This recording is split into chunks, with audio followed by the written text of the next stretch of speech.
नमस्कार प्रेक्षकांनो, लग्नानंतर होईलच प्रेम या मालिकेच्या येणाऱ्या भागामध्ये जबरदस्त असा ट्विस्ट येणार आहे. तर प्रेक्षकांनो, इथे आता काव्याने वसूची पुन्हा एकदा वाट लावलेली असते. तर मानिनीच्या मोबाईलमधून इथे सुनीताचा नंबर चोरत असताना काव्याने वसूला बघितलेलं असतं आणि त्यानंतर इथे काव्या वसूचा मोबाईल तिच्या समोरच फोडून टाकत रम्या आणि वसूचा पुन्हा एकदा बँड वाजवते. त्यानंतर प्रेक्षकांनो, नंदिनीने एक युक्ती शोधून काढलेली असते. तर पारच्या मदतीने तिने हारचं चित्र काढून घेतलेलं असतं आणि त्याच्या मदतीने इथे नंदिनीने तो आजीचा हार परत आणत इथे जीवाच्या चेहऱ्यावरील हसूसुद्धा परत आणलेलं असतं. तर प्रेक्षकांनो, कशा पद्धतीने या गोष्टी घडत जातात, कशा पद्धतीने त्या उलगडत जातात, आपण सविस्तरपणे बघूया. प्रेक्षकांनो, आपण बघितलं की इथे आता काव्य आणि पार्थ या दोघांना काउन्सलरने बोलावलेलं असतं. तेव्हा इथे पार्थ काव्याला विचारतो की तुम्हाला डिवोर्स हवा आहे का? कारण पार्थचं म्हणणं असतं की तुझी एक्झाम सुरू आहे, तर त्याच्यामध्ये उगाच डोक्याला टेन्शन नको. तू तुझ्या अभ्यासाकडे लक्ष दे. आपण काही दिवसानंतर काउन्सलरकडे जाऊया. पण इथे काव्याचं म्हणणं असतं की नाही नाही, आपण लवकरच जाऊया. तेव्हा पार्थला असं वाटत असतं की काव्याला इतकी घाई का आहे काउन्सलरकडे जाण्याची. तेव्हा तो तिला प्रश्न विचारतो की तुम्हाला डिवोर्स हवा आहे का? तेव्हा काव्य आता गप्पच बसते. या प्रश्नाचं उत्तर काय द्यावं तिला काही कळत नाही. तेव्हा काव्या म्हणते की आपण डिवोर्स घेण्यासाठीच आपण इथे अपील केलं आहे ना, आणि दोघांनी सहीसुद्धा केली आहे. तेव्हा इथे पार्थ म्हणतो ठीक आहे, तुम्हाला जे योग्य वाटेल ते तुम्ही करा. उद्या आपण काउन्सलरकडे जातोय असं आता पार्थने ठरवलेलं असतं आणि पार्थ थोडासा काव्याच्या या बोलण्यामुळे हर्ट झालेला असतो. त्यानंतर प्रेक्षकांनो, आपण बघितलं एपिसोडमध्ये इथे मानिनीचं आणि जेव्हा नंदिनीचं बोलणं सुरू असतं तेव्हा नंदिनी सारखी सारखी एकच शब्द म्हणत असते आणि तो म्हणजे की मी आजीचा जो हार इथे जीवाने विकलेला आहे तो हार काहीही झालं तरीसुद्धा मी परत घेऊन येणार. आजीचा हार परत आणून मी जीवाला त्यांचा स्वाभिमान परत मिळवून देणार आणि त्याचबरोबर त्यांच्या चेहऱ्यावरचं हरवलेलं हसू मी त्यांच्या चेहऱ्यावरती परत आणणार, असं नंदिनीने ठरवलेलं असतं. तर प्रेक्षकांनो, तेव्हा मानिनी नंदिनीला म्हणत असते की नक्की तू करून दाखवशील. तू जीवासाठी काय काय करतेस हे मी बघतेय ना. त्याच्या चेहऱ्यावरचं गेलेलं हसू आणि त्याचा मान सन्मान तू त्याला परत मिळवून देशील, मला पूर्णपणे खात्री आहे. तेव्हा इथे नंदिनी म्हणत असते की आई, आपल्याकडे एखादा हाराचा फोटो वगैरे आहे का? तेव्हा मानी म्हणते नाही ना गं, तो माझ्या सासूबाईंचा हार आहे आणि जेव्हा जेव्हा तो हार आम्ही काढायचो त्याची पूजा झाल्यानंतर तो हार आम्ही पुन्हा ठेवून द्यायचो. कधी असं वाटलंच नाही की त्या हाराचा एखादा फोटो वगैरे काढून ठेवावा. असं वाटलंच नव्हतं ना की हार निघून जाईल म्हणून. तेव्हा प्रेक्षकांनो, इथे नंदिनी म्हणते काही हरकत नाही, काहीही झालं ना आई तरी आजींचा हार मी परत आणणारच. तेव्हा इथे मानी म्हणते माझा पूर्ण विश्वास आहे तुझ्यावरती. आणि त्यानंतर प्रेक्षकांनो, इथे नंदिनी आणि मानिनीने स्वयंपाक तयार केलेला असतो. तेव्हा मानिनी म्हणते की आता सगळ्यांना जेवायला बोलवायला हवं.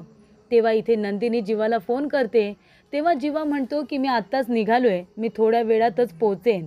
तेव्हा इथे नंदिनी म्हणते की आई, जीवानं यायला वेळ आहे, मी त्यांच्याबरोबरच जेवेन, तुम्ही सगळेजण जेवून घ्या.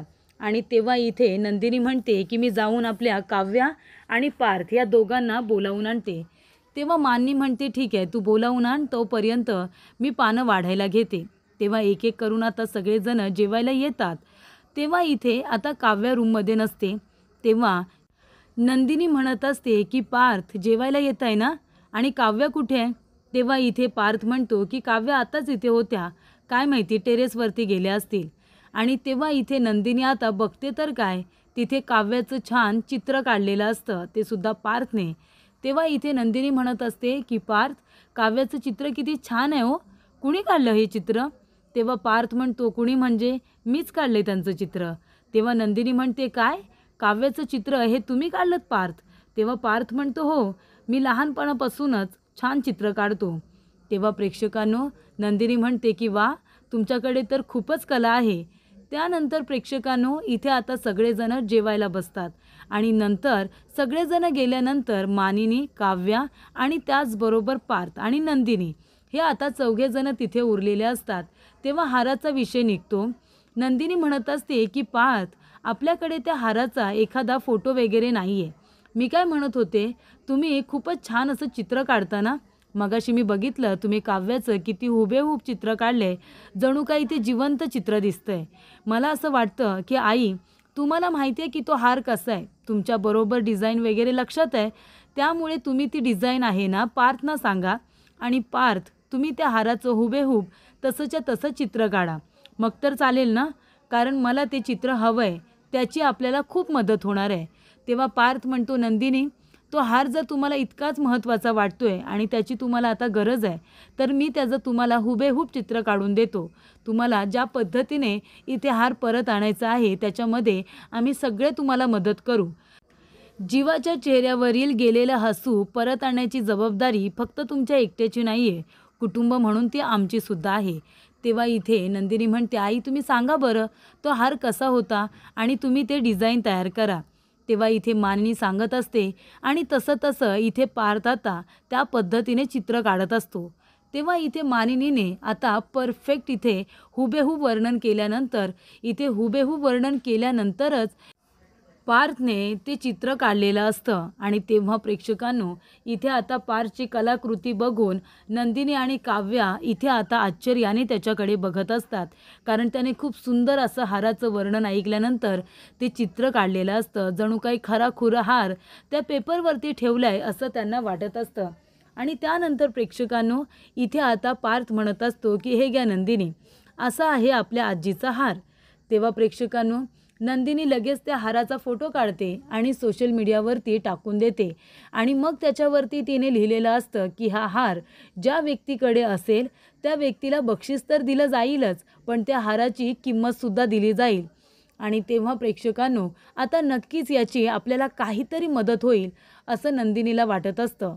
आणि त्यानंतर प्रेक्षकांनो सोशल मीडियावरती आता त्या हाराबद्दल सगळीकडे चर्चा सुरू होते की हा हार कुणासाठी तरी इतका महत्त्वाचा आहे की त्याचं इथे चित्र तयार करून ते सोशल मीडियावरती टाकण्यात आले आणि मागणी केली आहे की तुम्ही प्लीज हा हार ज्यांच्या कुणाकडे आहे, आम्हाला असं कळलं ती व्यक्ती येणार आहे, परदेशातून आलेली व्यक्ती, तिने तो खरेदी केलेला हार आहे, ती जर ती परत परदेशात घेऊन गेली असेल किंवा तो व्यक्ती इथे आपल्या भारतातच असेल आणि तो मुंबईमध्ये असेल तर प्लीज त्यांनी या नंबरवरती संपर्क करा आणि तो हार आम्हाला परत दिला तर तुमचे खूप उपकार होतील. असं इकडे आता नंदिनीने त्याच्यामध्ये सगळं लिहिलेलं असतं. एक छान असा व्हिडिओ तयार केलेला असतो.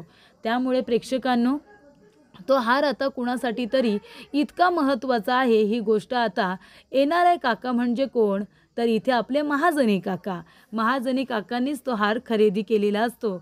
आणि त्यामुळे प्रेक्षकांनो इथे आता पार्थमुळे का होईना पण इथे आता नंदिनीला खूपच जास्त मदत झालेली असते. जीवासाठी तो हार काय आहे हे नंदिनीला कळलेलं असतं.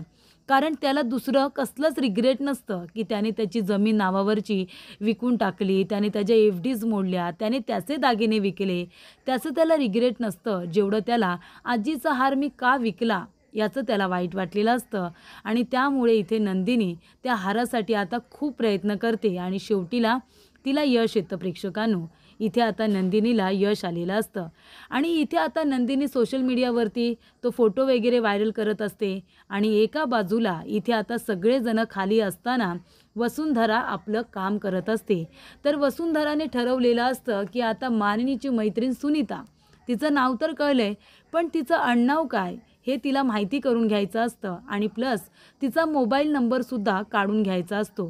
कारण सुनीता नावाच्या कितीतरी बायका असतात, पण जर आडनाव मिळालं तर तिला शोधणं सोपं होईल असं वसूला वाटत असतं.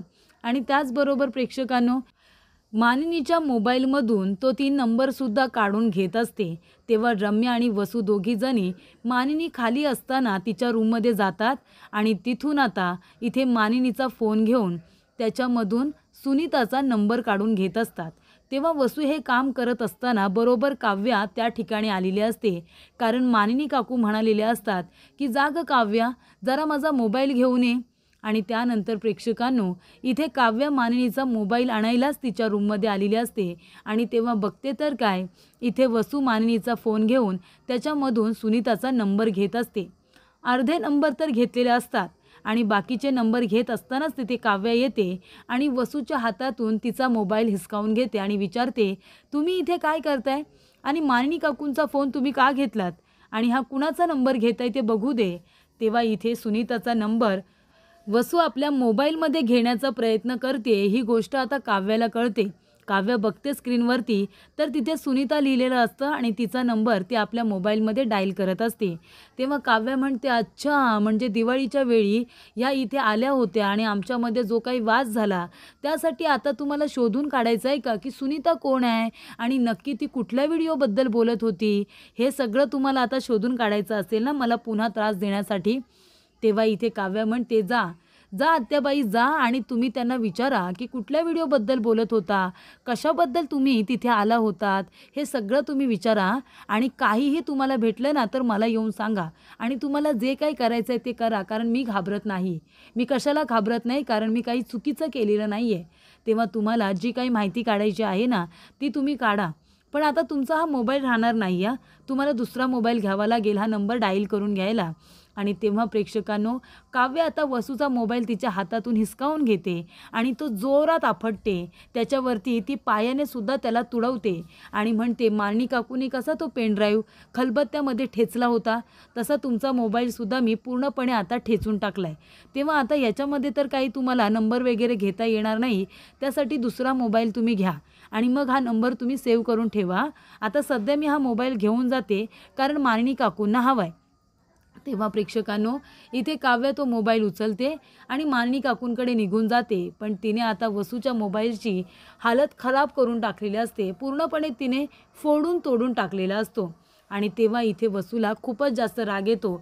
आता आरडाओरडा केला तर इथे मानिनीला कळेल की सुनीता हिचा नंबर आता वसू न सांगता मानिनीच्या मोबाईलमधून घेत होती, त्यामुळे तिला आरडाओरडासुद्धा करता येत नाही. आणि इथे काव्याने मात्र संधी साधूपणा करत तिचा मोबाईल पूर्णपणे फोडून टाकलेला असतो. काय करायचं आहे ते कर.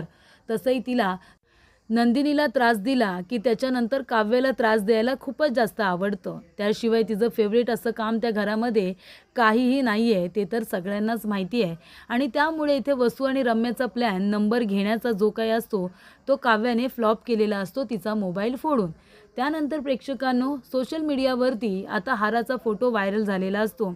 कुणीतरी त्या हाराबरोबर खूपच जास्त अटॅच्ड आहे हे कळलेलं असतं आणि म्हणून प्रेक्षकांनो महाजनी काकांनी तो हार खरेदी केलेला असतो आणि महाजनी काका जेव्हा आपल्या मोबाईलमध्ये त्या हाराचा व्हिडिओ बघतात तेव्हा महाजनी काका म्हणतात, हा हार तर मीच खरेदी केलेला आहे. तर इथे सराफ ज्वेलर यांच्या दुकानातून महाजनी काकांनी तो हार खरेदी केलेला असतो जास्तीचे पैसे देऊन.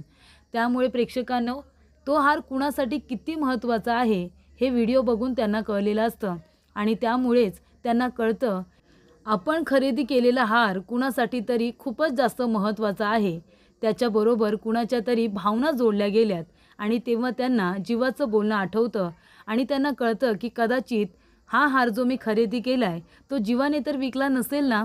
आणि तेव्हा प्रेक्षकांनो आता ॲड्रेस वगैरे दिलेला असतो आणि ॲड्रेस तर नंदिनीच्या घरचा असतो.